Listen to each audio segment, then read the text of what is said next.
Um, Duck Creek is main artery through the entire reservation from south to north.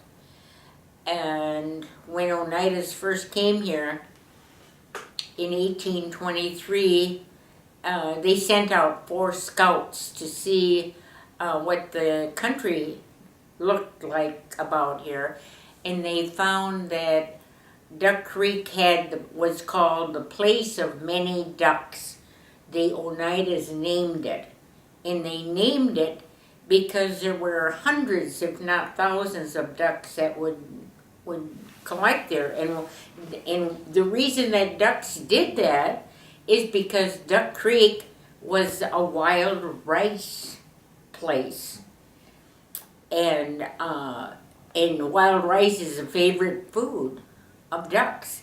So where there was wild rice, there were many ducks, and the people that came here after the Oneidas did things to the creek that changed the way that wild rice was growing, or now it wasn't growing, because they lowered the water table, or they increased the water table, or they put in dams. They put in dams to make a mill to saw wood, and a mill to grind feed. But they had to put in dams, and that changes the water table and changes the natural habitat for wild rice. So that's what happened. So the rice went, and so the ducks went too. So there were thousands of ducks here, and that was a main food. The rice and the ducks were main foods for the Oneidas. Was there fish? Did they fish in there at all? Was that another source? Oh, in the fish, there were quite a few fish. The fish were everything that freshwater fish that we have, such as perch and bullheads and pickerel and the panfish like bluegills and sunfish. Those were all in the creek in abundance.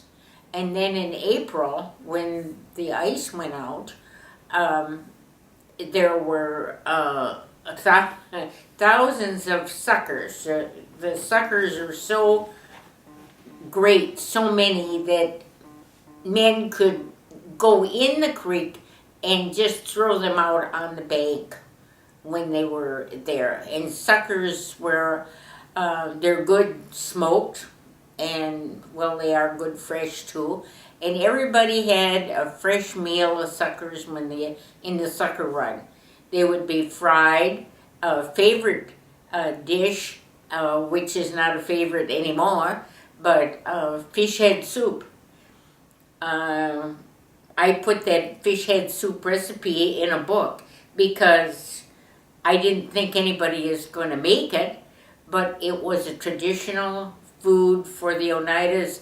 And Oscar Archket would tell Esther, his wife, he didn't want any fried suckers, but he was going to wait for the fish head soup to be done. Oh. So and that was a favorite, and it was not only a favorite of his, but many of the older Oneidas just loved it. And it was made with regular ingredients, with the fish head and the salt. Put some salt in there and onions and celery, and it was a favorite food. So those were the kind of fish that were caught there, and I often caught them myself. I just had a bamboo pole with a store string and one hook, and I put a bobber on there of a cork, and I fished, and I often got enough fish for a meal that way. Still fish in Duck Creek today? I don't fish in Duck Creek, but other people do. Yeah. And they have caught from time to time salmon that were migrating, but that's not usual. That's doesn't happen very often. Okay. So after the settlers did build the dams, everything you just described, Did they still fish in the Duck Creek? I mean, Yeah, they fished at Duck Creek below the dam in Pampered Park because the fish couldn't go any further. So they would catch pickerel down there, but they would catch an awful amount of suckers by the tubs full. And they'd go about, some people would catch a couple tubs full of suckers, and they would go make a tour through the reservation and sell the suckers for 5 or 10 cents a piece. okay, And people loved it. yeah. They had a good time. It was almost like a ceremony or a feast or something like that when it was a sucker run. Did they do a lot of hunt, aside from fishing in Duck Creek for a food resource, I'm sure they did a lot of hunting deer as well. Not when I was growing up. There were no deer on this reservation when I was growing up. There were no wolves, there were no bears, there were very few animals. And the reason was that all the farmers built their fences down to the creek and including the creek so that the cattle could be pastured in the creek and so they could have access to water. So the whole reservation was like a park. There was no cover. There was no brush growing.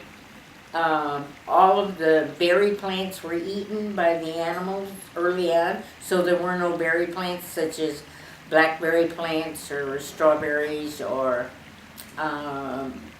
raspberries, blackcaps. None of those berries were growing on this reservation because the cattle were pastured there and they ate the young plants. They're very good. Apparently they're very tasty because the animals love them and they eat them right off right away. And so there were no animals here for years after the farmers pastured their cattle, and the whole Duck Creek was pastured, and it was all accessible. The creek was accessible to all the cattle, so they were down there drinking, because then the farmer didn't have to drill a well or provide water for the cattle because he had the creek. So that's what happened. There were no wild animals on this reservation of any kind when I was growing up. Was the water safe to drink? I wouldn't drink it for human consumption, but the animals, there was no problem there with the animals drinking it. Did Oneida families ever get buckets of water from Duck Creek? They did before the animals were pastured there. Oh. When this was all Oneida land, then the creek was a freshwater source. And they did get their water from Duck Creek before the animals were pastured to the bottom of the creek. So when Oneidas first came, they really utilized Duck Creek as a source for... They did. And there were a lot of log homes along Duck Creek. Close to Duck Creek. Like if you need water for washing your clothes and for all your other purposes, you had to be close to the creek. So there were a lot of log homes that were built close to the creek before the land was alienated. After the farmers came, then it was a different dynamic.